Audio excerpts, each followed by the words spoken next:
Hi there, Carrie here. This is like take 5. I'm serious. Um, I've literally tried this 5 times now. So we're going to try a calmer approach. If you are feeling what you are declaring is your test anxiety, first of all, please stop calling it that. It's not yours. You don't have proprietary ownership of it.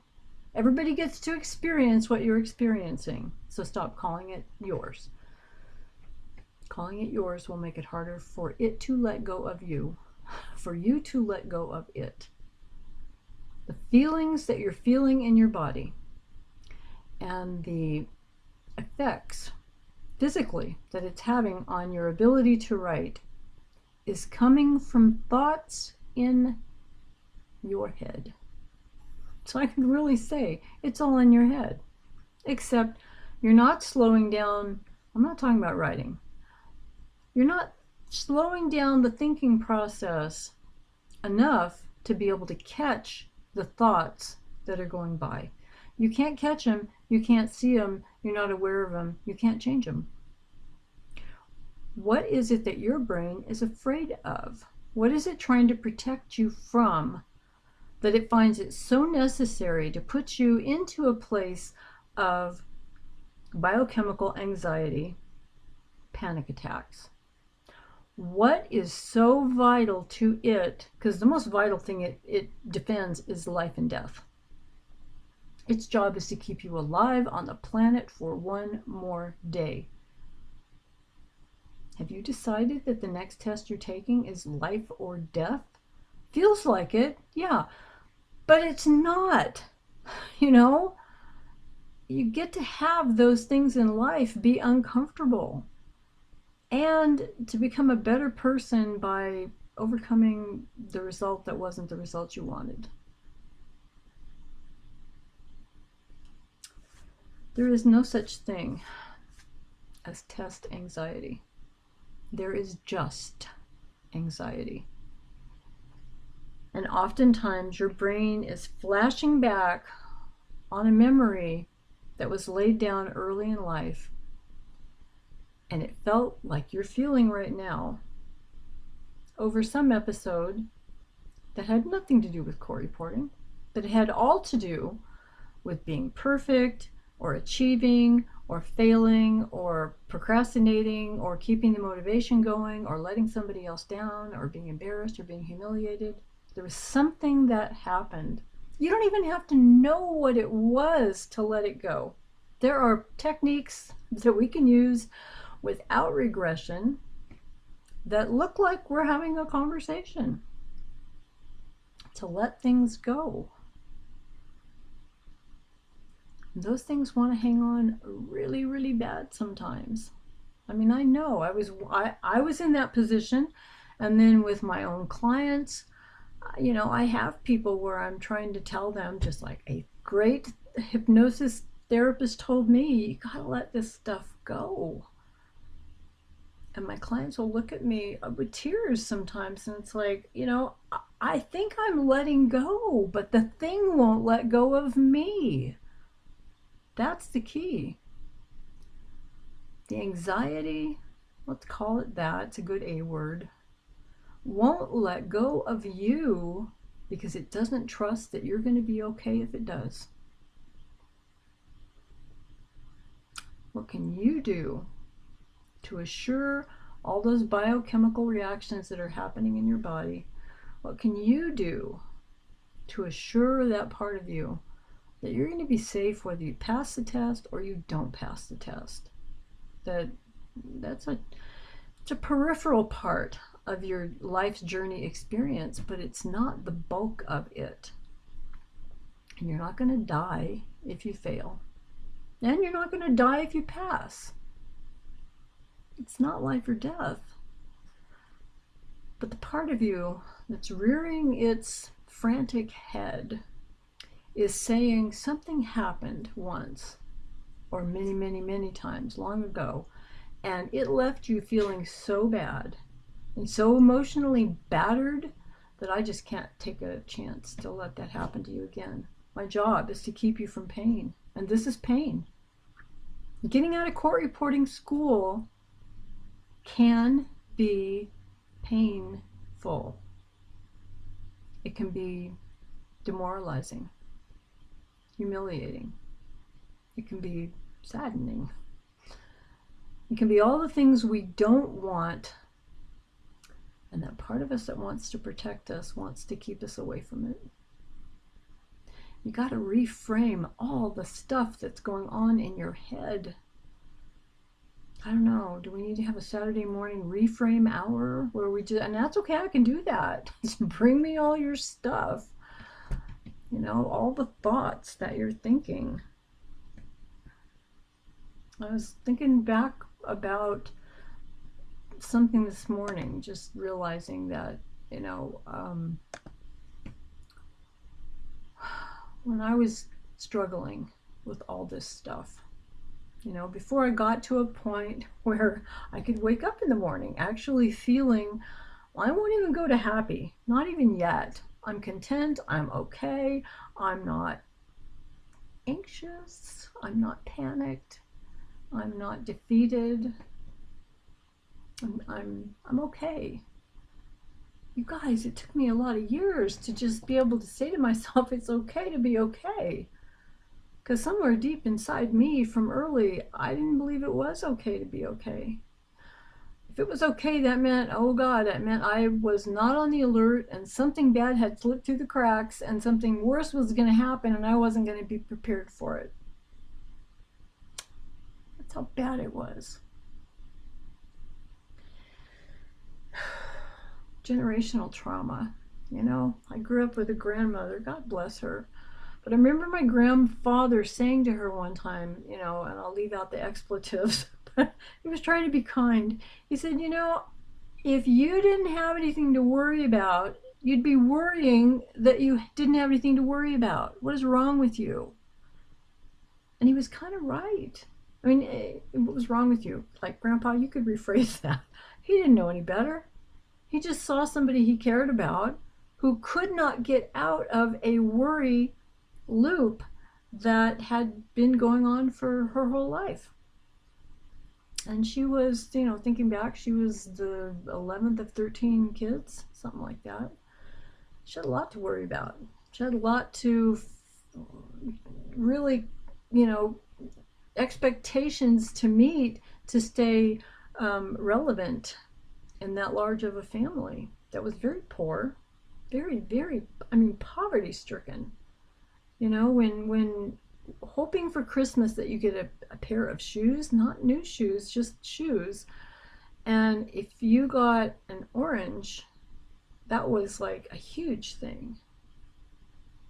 It makes me want to cry when I think about it. And to realize that's why her survival mechanism was, I will stay in motion. I will keep working and I will never have a lazy moment.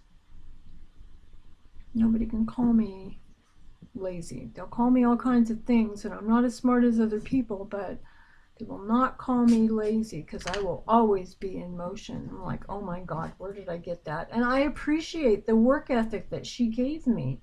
It has served me well until it didn't, because you can work yourself to death and you can work far harder than other people who aren't making as much effort but are getting the same results. That took a long time to figure out, and that was way past, you know, getting past the anxiety part of it. And I'll tell you, on the other side of that biochemical feeling, once you understand the thoughts that are triggering it, and once you overlay, step in front of, bypass, overcome, interrupt the thoughts that are creating that, and then you get practiced at it, anxiety can't get you. You want to be in control of something? Work on being in control of that. Because we can only really control, we can't, whenever I get to that moment of, oh my God, what do I do? I have another coach who told me, break it down into 3 things. What can you control? What can't you control? How do you want to feel? There's so much that you can't control. Really all we have control over is how we react to everything else around us that's happening. That's the only thing we really truly have control over. How am I going to react respond to this? And then if you're lucky and you can get on top of that, you can ask yourself, how do I want to feel? For a lot of years, my answer to that question was, not like this. Well, the universe doesn't understand the negative. Not like this. All it hears is this. I'm going to give you more of this. Okay, fine. You're obviously good at it. It's all you think about. Morning, night, and morning and night. That's all you think about. I'm going to fail. I'm not as good. I'm not going to succeed. I'm not going to win. I'm not going to survive. I'm not going to. And it hears what it is that you're not wanting, and conversely gives you more of it. And then you sit back thinking, I guess I'm self-sabotaging something. Me. Why? I wouldn't do that. But we do. And we don't do it on purpose. We do it by habit. We do it by programming. We do it because it's what's most prevalent as a behavioral pattern in our lives up until this moment. Up until the moment when you see the program that's holding you back and you say, this is not working. And I need to get rid of it. And the 4 of you guys who got a hold of me, and I'm sitting here looking, and we got a full moon. We've got 5 different planets when the moon moves into it in a couple of days in Capricorn. Capricorn don't fool around. I mean, it's an earth sign. It's the goat that says, I'm going to the top of that mountain. It has no idea what's at the top of the mountain. It has no idea the obstacles it's going to face. It doesn't care. It just knows I'm going. And it's pushing all of us to step up in an individual way. Capricorn is usually about government, about community issues. But there's a lot going on that's on an individual level right now. There are a lot of things we got to be aware of in our lives to help us find a place of safety going forward. And in that place of safety, of calm, which takes practice, you guys, practice. I mean, you're so good at practicing on your machine. Why can't you hear what I'm saying? Maybe I'm not saying it right, but you got to practice how you feel. You got to practice what you're allowing your brain to think, because I had a teacher one time who told our class, you want to know what you're thinking? Because thoughts go by really fast. You want to know what you're thinking, you have only to look at the world around you and what's happening, what's succeeding in your life and what's not succeeding in your life, because you have created it all. What is available to you is available only because of the filters that you've allowed yourself to see through, or to drop down, or to look through.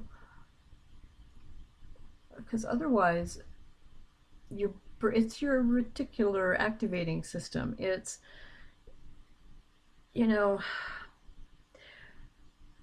people, when they talk about manifesting a different reality,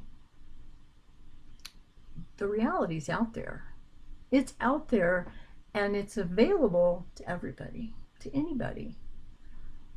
Everything is available to everybody and anybody, anytime. Unless you have thoughts going on that declare the beliefs, that set up the filters, that don't allow you to see what other people can see.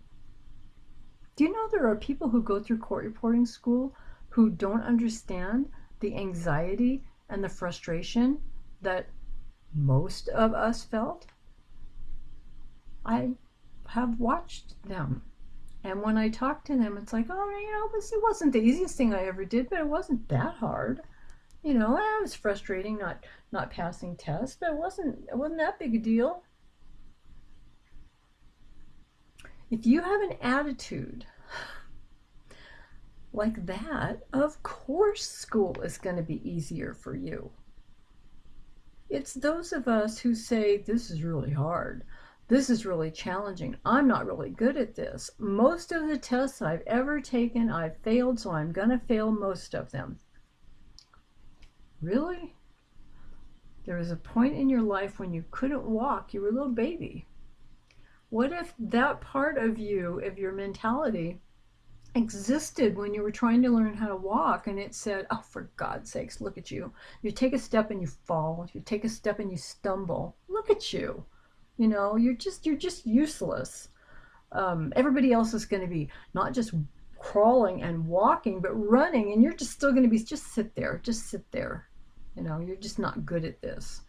Thank God that part of our brain had not developed yet, or you would not have ever learned how to walk. You would have talked yourself out of it. And that's what you're doing right now, is you're talking yourself out of success, and you don't even know it. There are thoughts that you're allowing to blind you from the richness of the reality that would be available to you otherwise. There's a great exercise in week 2. I think it's in week 1 of the 4-week program, about getting on top of your thinking process. I don't care where you are in the program. Go back to week 1. Go to I think it's called a mental challenge for week 1. And challenge yourself to actually do it this time. This isn't easy stuff. It's simple, but it's not easy. Because if it was easy, everybody would be able to do it. We're all able to do it. Whether we choose that struggle or not is up to each one of us. All I can say is, I feel your pain. I've been where you are. I promise you, it's not all there is. Once you let go of you holding you back, nothing can hold you back.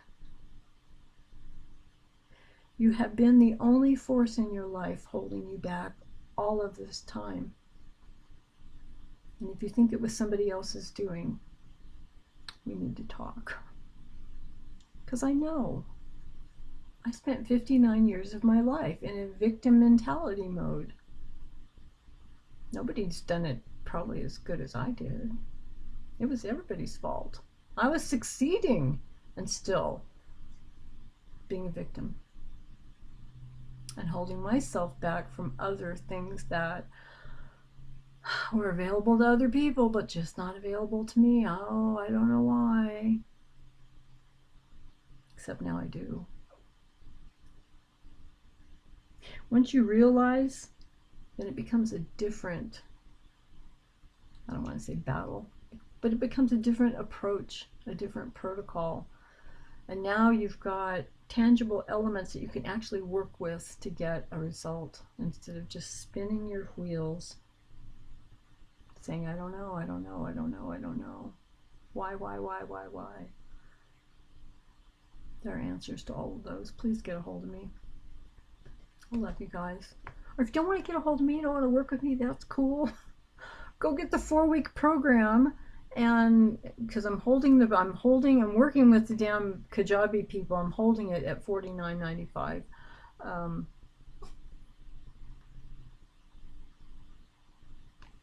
The answers to all the questions that I usually ever get are in that program. Most people don't get past week 2. Most people actually, I don't know if they're afraid of the hypnosis, the breakthrough hypnosis session that's at the end of week 2, which would be an interesting question to ask yourself. You know, it's almost like, I've got this horrible headache. Well, here, take an aspirin. Or take Tylenol. Take something. Here's the thing that will help ease the pain. Some people just would rather complain. I worked with a guy in Herbalife once. He got so frustrated at his potential clients. He'd say, you know, this damn stuff works, but it doesn't work in the bottle. You got to take it off of the shelf and open the bottle and use it. And then you'll get the results. Tony, you were right. I love you guys. Take care.